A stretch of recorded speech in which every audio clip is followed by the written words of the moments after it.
talk about how uh, prefabs and prefab variants are used in Arena to efficiently organize the different versions, different configurations of your games.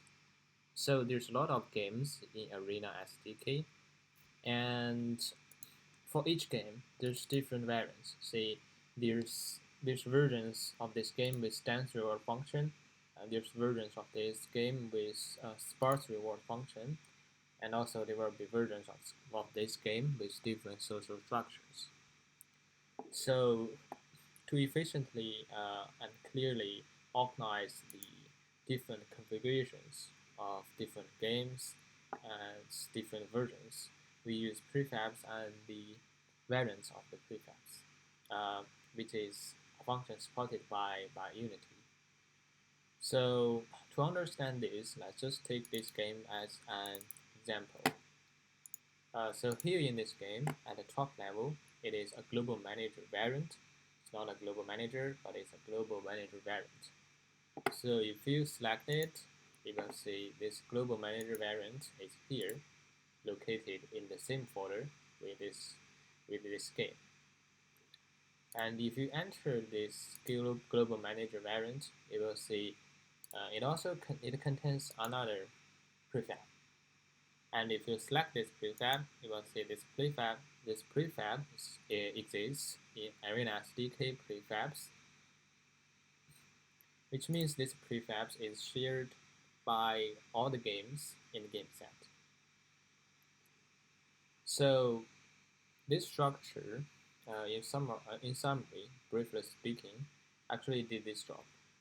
So first, if you change any settings in the global manager, it will change the setting of all the games in the game set.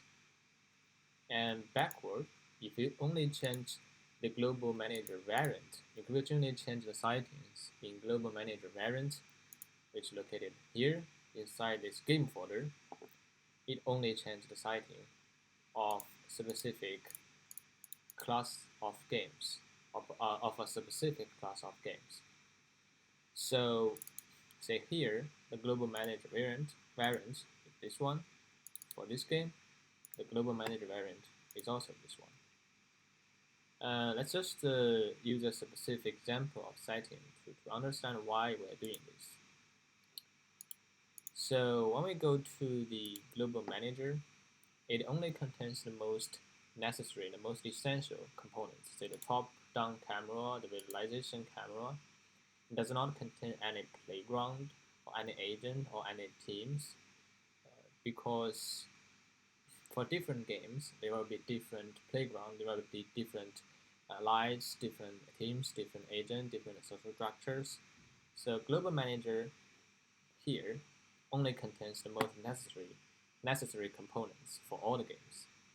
And the settings of this global manager is also the most general settings. See, there's the living condition is at least one of the agent is living in this game, because it covers single agent settings and multi-agent settings.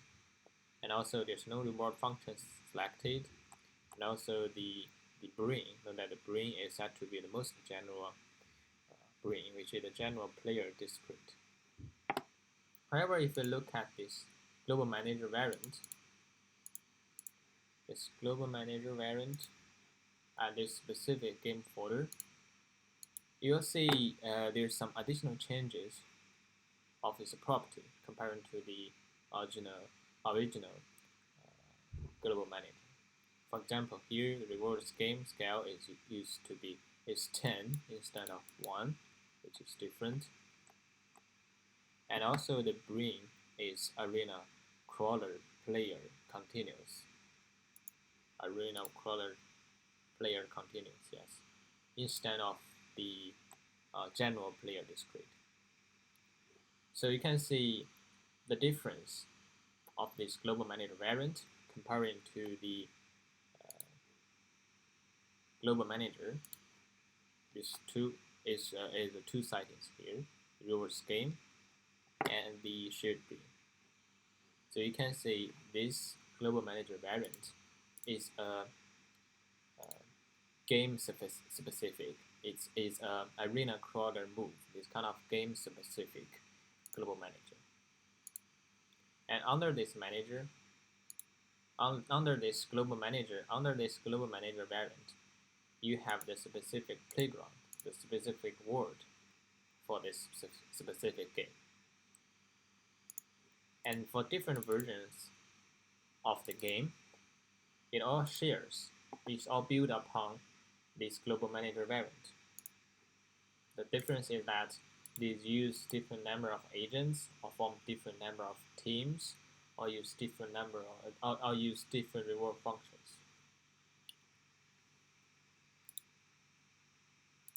And this also applies to other games, so that the configurations of all the games and the configuration of specific games are handled efficiently and a little bit more organized.